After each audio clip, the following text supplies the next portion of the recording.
no projeto Entrevistando o Futuro, vamos conversar um pouquinho com a professora Raquelane Lima de Assis, minha amiga, tem 33 anos. Acertei, Raquel? 32. Então já estou querendo aumentar a idade da gata. 33 em outubro. Raquel é professora de História da Universidade Federal de Roraima, de História Contemporânea, cadeira, certo? Isso. E, além disso, ela integra o programa de pós-graduação em ensino de História também, lá da UFRR. Raquel, ela é doutora em mestre em História Comparada pela Universidade Federal do Rio de Janeiro e tem graduação em História na UFS, na Universidade Federal de Sergipe, onde a gente se conheceu há quase 15 anos atrás, né? Tem 15 anos. Tem 15 anos. Pois é, 10 anos de amizade, 15 anos que a gente se conhece.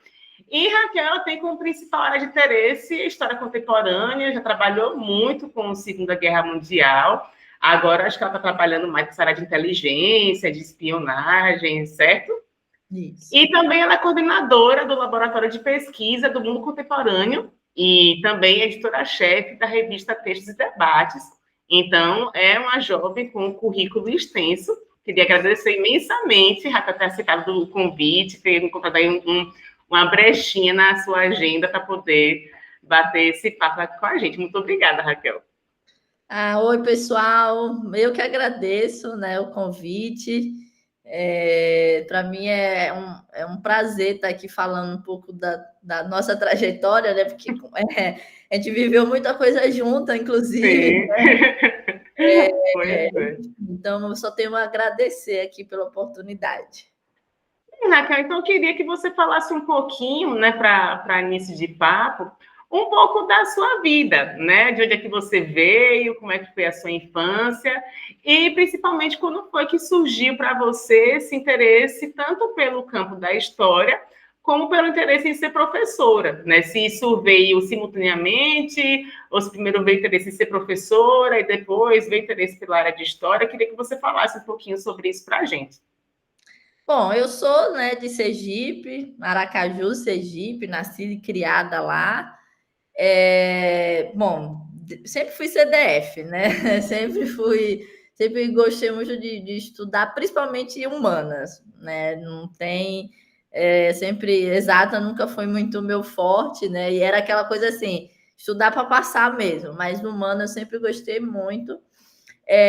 E foi na adolescência que eu entendi que eu queria ser professora e posteriormente que eu queria fazer história, né? Porque eu na minha adolescência eu também fazia aula de violão e aí depois eu me tornei professora de violão também, né? E aí foi aí que eu percebi que eu queria ser professora, que eu realmente gostava disso, de dar aula. Só que no primeiro momento eu queria fazer música, né? E aí, na época, era vestibular ainda, e era que a gente chamava de PSS, né? E aí, primeiro ano eu fui péssima, né? E aí eu falei, não vai dar para ser professora de música e tal, eu desisti. Mas eu adorava também história, né? Eu sempre gostava muito de história, que inclusive eu comecei a gostar de história, na época também era quinta série, que hoje é sexto ano, né? Comecei ali porque eu tinha tirado, a primeira vez que eu tirei nota baixa, né, com história. E aí eu comecei a estudar e eu me apaixonei, né? Não pelo professor, que ele era péssimo, o professor de história que eu tinha, mas como eu comecei a ler bastante, realmente comecei a gostar. E aí foi quando, já no segundo ano do ensino médio, eu entendi que eu queria realmente era ser professora de história. Na verdade, até hoje, eu não sei nem como é que eu passei no vestibular, porque eu quase zerei a prova de história, embora eu... Isso eu não sabia.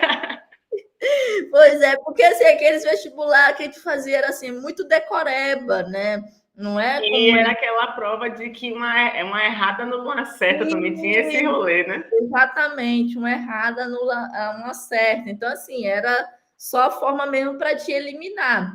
Não tinha muito essa coisa da interpretação, porque eu nunca fui boa de decorar coisa. Até hoje, assim, eu sou péssima para decorar data, para decorar nome de autor. né, título de livro. Eu fui péssima, mas consegui passar. E aí foi, né? Mas eu já entrei sabendo que eu queria ser realmente professora de história. Perfeito. E aí, a partir desse seu ingresso, né, na universidade, como é que foi esses primeiros momentos, quais foram os primeiros desafios? Eu sei que você, como uma boa CDF, já ingressou na universidade entrando no grupo de pesquisa. Então, eu queria que você falasse um pouquinho para o nosso público que está aqui nos assistindo, com relação a esses desafios iniciais de quem entra na universidade e das possibilidades que apareceram para você a partir desse seu ingresso. Entrar na universidade é você ingressar num mundo novo, né? Eu dou aula para alunos do primeiro período e é muito engraçado você ver as carinhas assustadas dele, porque eu sei que eu também estava com aquela carinha assustada quando eu entrei, né? Porque primeiro que agora você é adulto, né? Então você que é o responsável por você mesmo ali, né? Então, você que tem que ir atrás do que você realmente quer, entender o que é que você quer, quais caminhos você tem que seguir. Não tem mais alguém dizendo que você tem que fazer isso, mas você tem que começar a aprender a tomar decisões, né? E é tudo muito novo, os textos são novos, professores, enfim. Então, é um pouco assustador, mas é também muito empolgante, né? Porque você vai justamente conhecer novas possibilidades que às vezes não é dito para a gente nas escolas, né? E aí, de fato, porque passou o vestibular, isso em dezembro, né? Eu entrei em 2011 na universidade, então, dezembro de 2010, estava lá e as aulas só iam iniciar em março do ano seguinte. Então, eu fiquei aí 3 meses no limbo, né? Esperando as aulas retornarem. E aí, né, é aquilo, eu não tinha o que fazer, né? Aí, na época, né, também não sei se os alunos conhecem, mas tínhamos o Orkut, né? Ixi, Ave Maria. Tinha o Orkut e tinha lá, eu entrei numa comunidade lá de calouros e tal, o pessoal se organizando, né, para receber os calouros. E aí tinha lá, procura-se aluno para estudar a Segunda Guerra, voluntário. E eu falei, já que eu estou aqui sem fazer nada, vamos experimentar, né? Vou e fui. E aí passei os primeiros semestres como voluntária, logo depois tive bolsa. E assim, eu acho que o que me definiu como profissional foi justamente ter aproveitado as oportunidades que a universidade oferece.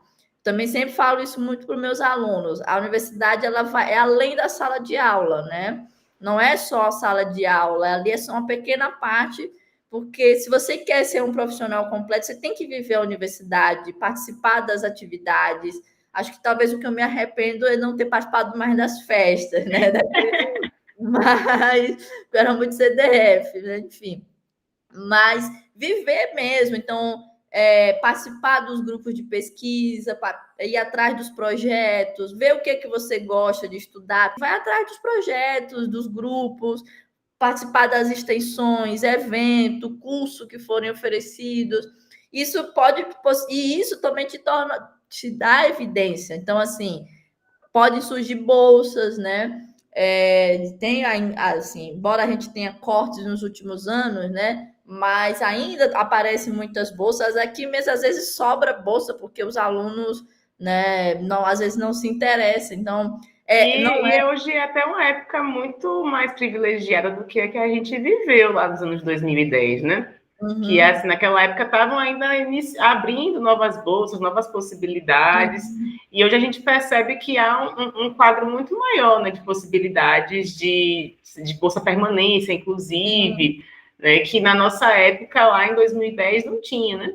exatamente, exatamente. É viver a universidade, né? Eu lembro, por exemplo, a Thalita passava o dia inteiro, né? Manhã, tarde e noite da universidade, né? Então a gente estava sempre em atividade, sempre fazendo coisas, porque isso torna de fato o profissional mais completo. Não é só ler, também, isso é importantíssimo, obviamente, estudar, mas viver mesmo das festas também, fazer amizades, entendeu? Conhecer as pessoas, que acho que também isso torna a gente um professor mais completo se a gente conhece a vida, se a gente vive. Nesse sentido, para você, quais foram os maiores desafios, né, nessa vida enquanto estudante da faculdade?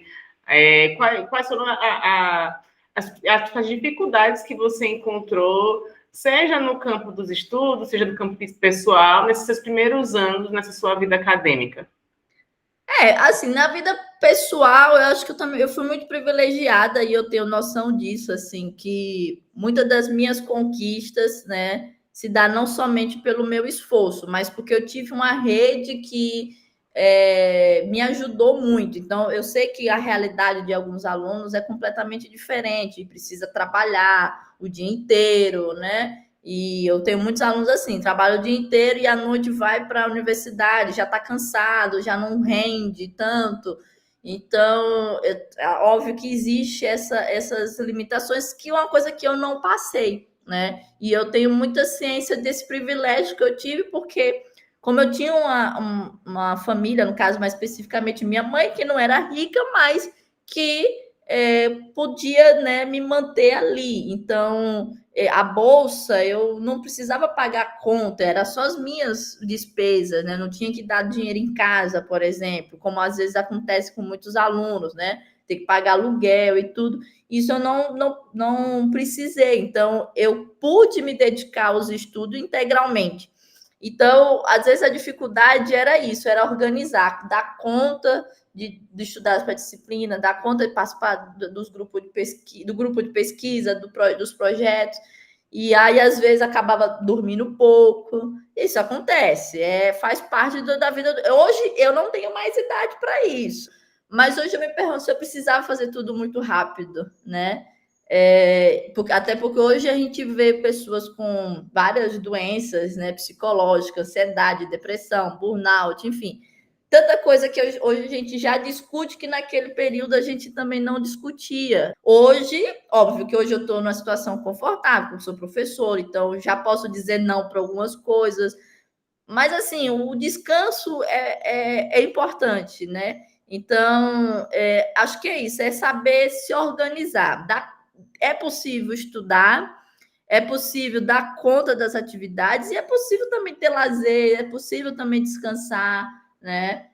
Eu acho que parar com essa ideia que muito se tinha naquele momento de tipo, o aluno de excelência é só aquele aluno que dorme pouco, né? O aluno de excelência é aquele que abre mão de tudo.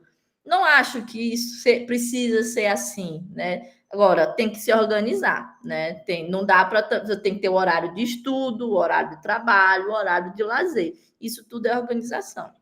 Sim, perfeito. Eu acho que foi muito importante você ter dito isso, Raquel, que eu percebo muito isso, que é um discurso ainda que está muito presente, né? Essa ideia de que você tem que abrir mão de algo para poder ter esse sucesso profissional. E acho que não é bem assim, até porque o que a gente abrir mão em termos de lazer, em termos de descanso hoje, a gente vai acabar, às vezes, pagando, às vezes não, geralmente a gente acaba pagando a conta tempos depois. Então, hoje eu trabalho bastante, mas eu tento priorizar meu final de semana para descansar, para sair, faço minhas atividades. Todo dia estou fazendo atividade física, que não dá para ficar sem fazer minha atividade física, né? Com a desse instante. Cheguei do Muay Thai nesse instante. Então, também cuidar, porque eu vejo muitos colegas estão realmente adoecendo, assim, e isso realmente não é legal. Perfeito. Enfim, eu queria fazer várias perguntas sobre esse tema, mas como o nosso tempo é curto, vamos pular para o próximo tópico, que é com relação às possibilidades de atuação para uma pessoa formada em História. A gente já começa a rir de nervoso aqui. Mas, enfim, eu queria que você falasse um pouco, né, para a nossa audiência com relação às possibilidades de atuação para quem se forma em História, e como você, né, enquanto a pessoa que se formou em História em 2014, não foi que você se formou? 2015. Quais são as possibilidades que você viu, né, quando você se formou? E acho que também já vou incluir também essa pergunta de Por que você optou por seguir por essa carreira acadêmica? Primeiro, quais são as possibilidades enquanto pessoa formada em História nesse campo? E, para além disso, por que você decidiu seguir por esse caminho da vida acadêmica? Olha, sendo bem sincera, vocês não serão Indiana Jones, nem Lara Croft, né, Thalita? Pois é. Vocês não serão isso, né? Sendo bem sincera, vocês serão professores, né? É isso. Quem faz história vai ser professor, né? Não tem. Tanto é que nossos cursos são tudo licenciatura, né? Então a gente está formando professores mesmo. Então, pode até ser assim, tem às vezes uma possibilidade, porque existe também, né, a profissão do historiador, né, reconhecida, mas o mercado, ele é só para trabalhar exclusivamente como historiador, o mercado ele é bem pequeno nesse sentido, e são geralmente nos grandes centros também, né, cidades pequenas como aqui em Boa Vista, né, não rola, é professor mesmo. E aí é isso, existe, mas também existe possibilidades dentro, né, do campo da licenciatura. A grande maioria vai para o ensino básico, isso é um fato, né? Grande maioria se forma e vai dar aula nas escolas públicas, faz um concurso, ou então vai para a escola particular, né? Grande maioria. O ideal é o concurso, né? Acho que o que é tanto almejado pelos professores é passar no concurso, porque a gente bem sabe que muitas escolas particulares exploram os professores até o talo, né? E ganha muito pouco, né? Embora também o professor de escola pública trabalhe bastante também, mas depender de algumas realidades, o salário é até bom, né? Por exemplo, aqui em Roraima, o professor do estado ganha relativamente bem, né? Temos Maranhão também, né? Que ganha bem. Tem outros lugares como o Rio de Janeiro que não. Mas, assim, acho que o que a maioria almeja, de fato, é passar num concurso público e dar aula para o ensino básico. Mas existe também essa possibilidade da vida acadêmica, né? E aí você pode terminar a graduação, e aí já é um processo talvez um pouco, né? Talvez não, um pouco mais longo, vamos dizer assim, né? Um processo, o benefício é a longo prazo, porque é isso, muitos alunos se formam e já querem ir para o mercado de trabalho porque precisa também, né? Também é outra realidade, vamos ser bem sinceros. Precisa trabalhar, precisa ganhar dinheiro, entendeu? Então, vai logo para o mercado de trabalho. Mas tem alguns outros que têm uma afinidade maior com a vida acadêmica, e isso a gente vai percebendo, às vezes, na graduação, às vezes só vai perceber depois também, né? Muita gente sai da universidade, vai trabalhar e depois retorna para poder fazer um mestrado e um doutorado. Falou, agora eu quero me especializar. E como é que eu quis, né, seguir essa vida acadêmica? Eu entrei na universidade achando que ia me formar, ia dar aula nas escolas, né? Essa era a minha intenção. Não sabia que existia essa possibilidade de você fazer pesquisa, né, de você viver essa vida acadêmica. E aí foi justamente ter ingressado logo no início no grupo de pesquisa, nos projetos de pesquisa, ter recebido bolsa de iniciação científica, que despertou esse interesse em seguir essa vida acadêmica, de fazer pesquisa, né? E eu entendi também que eu não gostava muito da aula para criança e adolescente, né? Esse é um ponto importante também. Eu entendi que a minha afinidade maior era com adultos, né? Embora às vezes eu acho que eu estou dando aula para adolescente, mas enfim. Principalmente aluno do primeiro período, novinho, né? Então, assim, aí foi justamente tendo essa experiência acadêmica que eu comecei a despertar esse interesse. Então, assim, fazer um mestrado acabou quase se tornando algo natural para mim, né? Porque eu queria continuar naquilo ali. Porque a iniciação científica é justamente isso, é esse interesse, aliás, é para despertar esse interesse no aluno da graduação para que ele vá fazer o mestrado. Então acho que para a gente poder finalizar, né, que era um papo curto, mas enfim, né, eu já estava prevendo. que não tinha como ser uma conversa curta. Eu queria conversar muito mais com você sobre isso, mas enfim, né? Temos aí as limitações do tempo que a professora aqui estabeleceu, né, para essa entrevista, que eu já falei terrivelmente. Eu queria que quais seriam os conselhos, né, que você daria para essas alunas e alunos que eventualmente têm interesse em seguir essa carreira da docência, que tem esse interesse especificamente em seguir essa carreira docente no campo das humanidades, seja em história ou por outros caminhos das humanidades, que também acho que tem uma ligação muito forte, né? O campo da sociologia, da filosofia, que acho que, no fim, carecem das mesmas questões, né? Então, quais seriam os conselhos que você daria para esses jovens que gostariam de ingressar na carreira docente no campo das humanidades? A primeira coisa é não se abalar, né? Porque quando a gente fala que quer ser professor, o povo acha que a gente vai passar fome. E não é bem assim, né? Você pode viver bem, sim, né? Como um professor universitário, uma classe média, pode ter vários colegas, né? A gente vê que tem a ascensão social se dá pelo fato de ser professor, né? Vieram famílias pobres, passaram no concurso e hoje vivem bem, né? Não vai ganhar o mesmo que um médico, talvez, com um advogado, mas você vive bem. Acho que também desmistificar um pouco essa coisa de que o professor passa fome, né? Segundo, estudar, ler, é isso. Não tem muito, não dá para fazer milagre se não parar para ler, para estudar. São cursos, né, que vai ter uma carga de leitura muito grande, né? E é isso mesmo, que é isso que faz o curso, principalmente nas universidades públicas, serem um curso de excelência. Então, assim, é ler mesmo, é estudar, mas também organizar o seu tempo, viver sua vida também,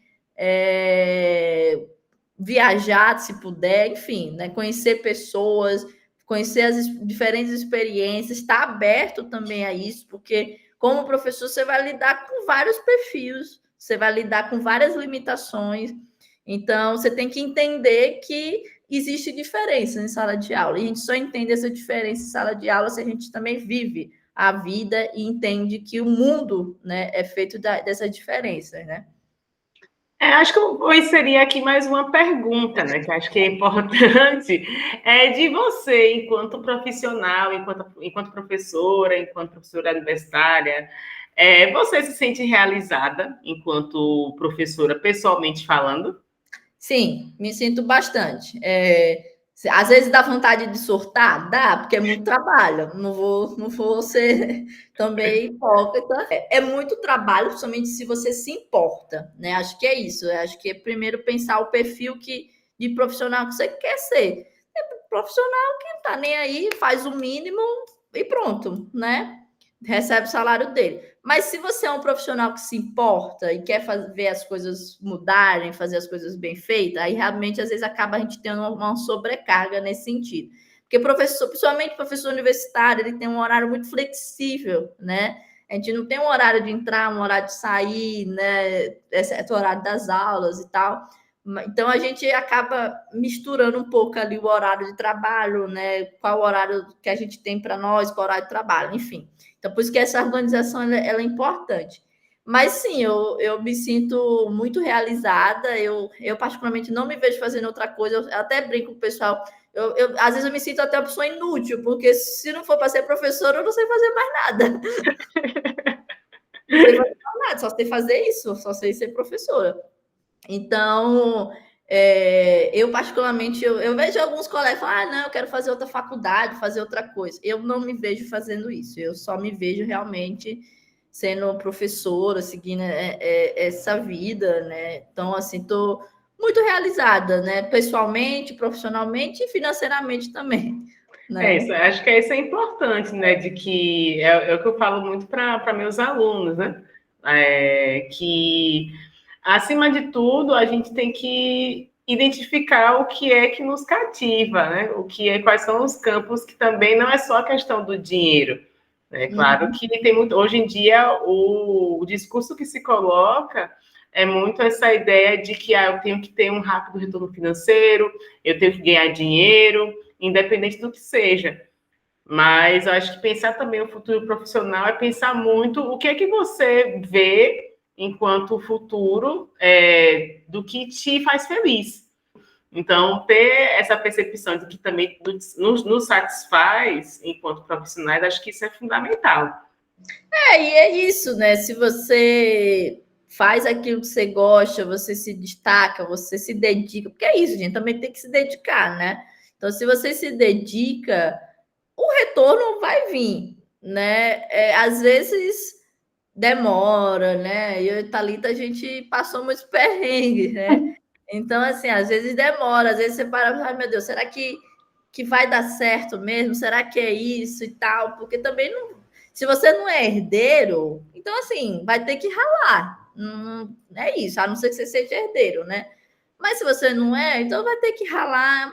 E às vezes você acha que não vai rolar, mas vai. Então, e se a gente for comparar a nossa vida de 10 anos atrás com a vida de hoje, a gente tá bem, né?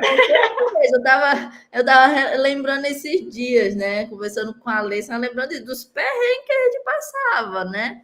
E como hoje a gente tá numa situação melhor, né? Então é isso, mas tem que se dedicar, tem que estudar mesmo, e não tem outra saída. Isso em qualquer área, né? Exatamente, não é só na área das humanidades, na área de licenciatura, da docência, mas em qualquer área, independente do que seja, para a gente que vem de classes populares, né, que a gente somos filhas do povo, o esforço ele tem que ser feito, né? Não vem do dia para a noite o retorno financeiro e a estabilidade financeira que muita gente almeja, né?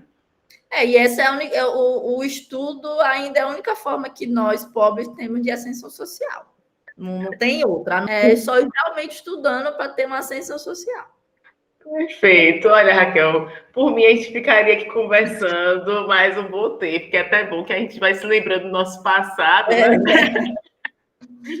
Olha, muitíssimo obrigada por ter, enfim, né, colocado esse espaço na sua agenda para poder conversar comigo, né, e para poder falar um pouco com esse pessoal. E, enfim, né, um grande beijo. E daí, enfim, continuaremos conversando, né? Eu que agradeço, né? Fico muito feliz também estar podendo falar um pouco aí, justamente relembrar esse passado, né? E isso aquece um pouco o coração, porque aí a gente vê, não, tá, os frutos estão vindo, né? Então, eu queria até, assim, né, aproveitar esse desfecho até para poder falar um pouco que, assim, eu escolhi Raquel, né, até eu falei para ela isso nos bastidores, né, quando eu fiz o convite para ela. Escolher Raquel não só porque a Raquel é minha amiga, né, também, principalmente, né, mas porque, para mim, Raquel é um grande exemplo enquanto profissional no campo da história, né, que a gente, enfim, cresceu juntas profissionalmente. E Raquel é isso, né? Raquel eu conheci enquanto uma grande CDF, né? A Raquel robozinha, né?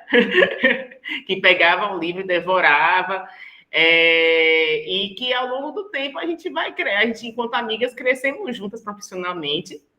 E Raquel, para mim, é um profissional exemplar, né? De que, enfim, é uma jovem de 32 anos e que conseguiu, né, com muito esforço, com muita dedicação, um patamar profissional que, para a gente, enquanto jovens, enfim, professores de história, não é algo que, enfim, não é algo pequeno, né? É algo realmente muito, muito importante e muito massa da gente ver, enquanto uma pessoa que, não, como enfim, né, você bem falou, você não é rica, você não veio, enfim, né, não é herdeira. Enfim, uma jovem que passou por perrengues na graduação, passou por perrengues para conseguir se consolidar academicamente e que hoje é uma professora universitária, por exemplo, enquanto profissional, e acho que é importante também vocês estarem ouvindo a Raquel, ter essa oportunidade, que acho que também serve de exemplo para vocês, né? Que a grande maioria dos alunos aqui são alunos que vêm de classes populares e às vezes acham muito difícil, né? Quando pensam na vida acadêmica, conseguir, às vezes, ascender em certos locais, em certos espaços. Então, acho que também é importante vocês terem acesso e ouvirem e terem atenção quanto a esses exemplos de mulheres, né, de mulheres que estão aqui se posicionando e conseguindo um lugar ao sol nesse mundo que é difícil, mas que no fim, quando a gente gosta realmente do que a gente faz, a gente consegue chegar, não vindo com um discurso aqui meritocrático, longe disso. Não, é como eu falei, aí também tem ciências das dificuldades, né? Como eu tive privilégios também, mas acho que também é entender que somente a universidade pública é para gente, não é para a elite, não é para quem tem dinheiro. Não, eles têm dinheiro, eles podem pagar aí, enfim, né? Mas não, a universidade pública é justamente para as camadas populares, porque só assim a gente pode também construir um Estado mais democrático, mais igualitário, se o pobre tiver acesso à universidade, tiver acesso ao ensino superior. Ai, perfeito, Raquel. Muitíssimo obrigada. Um beijo. Enfim, eu vou desativar aqui a gravação, mas continuaremos conversando.